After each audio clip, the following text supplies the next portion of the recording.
اب میرے بھائیوں اگلی 2 آیات کے اندر بلعام بن بعورہ کا ذکر آنے جا رہا ہے. ہاں،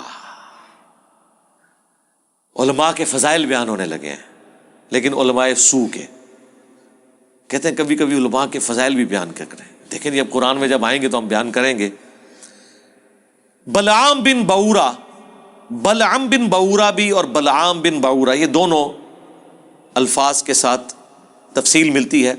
المستدرک للحاکم میں جو میں نے شروع میں تعارف کرایا، قرآن کی بیسٹ 3 تفسیر کے چیپٹر ہیں، بخاری کا کتاب التفسیر، ترمذی کا کتاب التفسیر اور حاکم کا.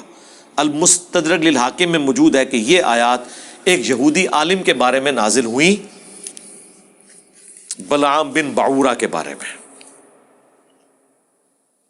بڑا نیکوکار تھا اور صاحب کرامت تھا، آج کے دور میں سمجھ لیں علماء حقہ میں شامل تھا.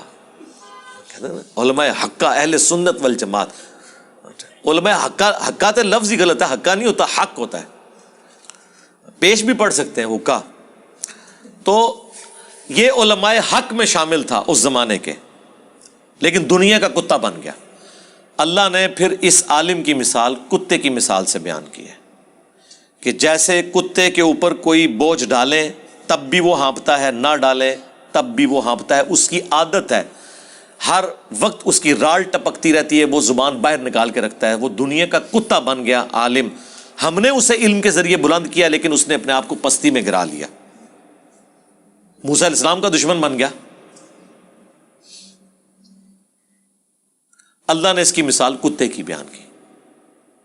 اور نبی علیہ السلام کی حدیث ہے ابو داؤد میں، ترمذی میں، کہ میری امت میں ایسے گروہ پیدا ہوں گے جن میں بدعات ایسے سرایت کر جائیں گی جیسے ہلکا کتا کسی کو کاٹ جائے، اس کے ایک ایک ریشے میں اس کا حلق پہنچ جاتا ہے. تو نبی صلی اللہ علیہ وآلہ وسلم نے اس امت میں ایسے فرقوں کا ذکر کیا جن کی ایک ایک رگ و ریشے میں بدعت گھس جائے گی، جیسے کتے کے کاٹنے سے حلق کود جاتا ہے. کتے کے کاٹنے کا کوئی علاج نہیں ہے. وہ ویکسین بھی اس وقت تک ہے جب تک کہ وہ وائرس ریڑھ کی ہڈی تک نہ پہنچے، ادروائز لا علاج ہے آج کے دن تک.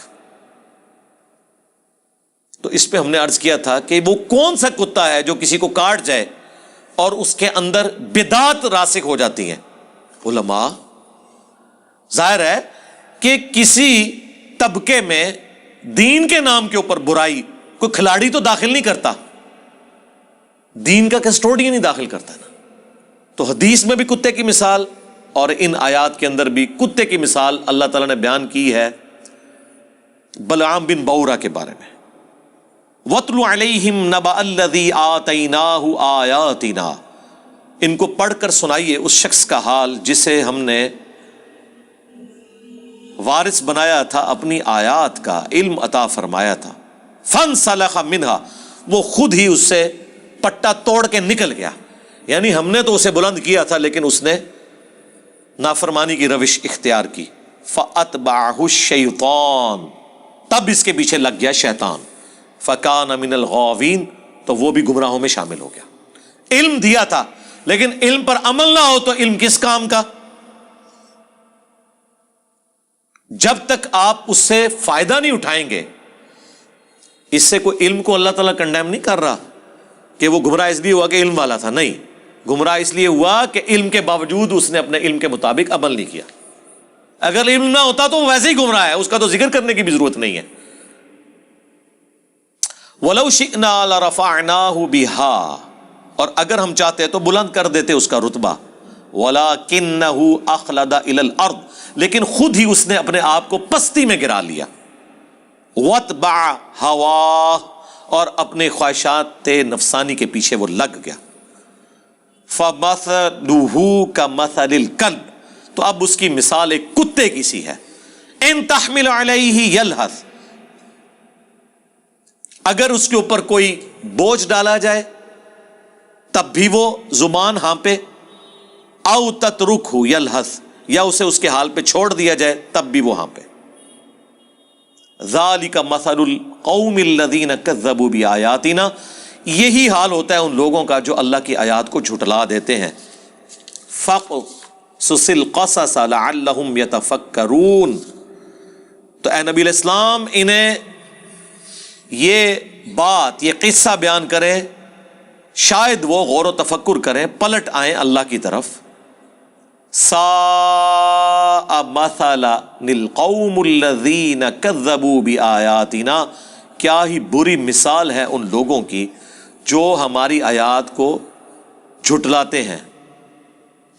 وَأَنفُسَهُمْ كَانُوا يَظْلِمُونَ، اور وہ اپنی ہی جانوں پر ظلم کرنے والے ہوتے ہیں.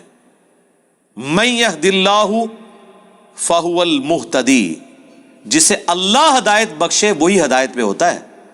وَمَن يُضْلِلْ، اور جسے وہ گمراہ کر دے، فَأُولَئِكَ هُمُ الْخَاسِرُونَ، تو پھر ایسے ہی لوگ ہیں جو خسارہ پانے والے ہیں. اللہم اہدنا فیمن ہدیت، اللہم اہدنا الصراط المستقیم، صراط الذین انعمت علیہم غیر المغضوب علیہم ولا الضالین، آمین.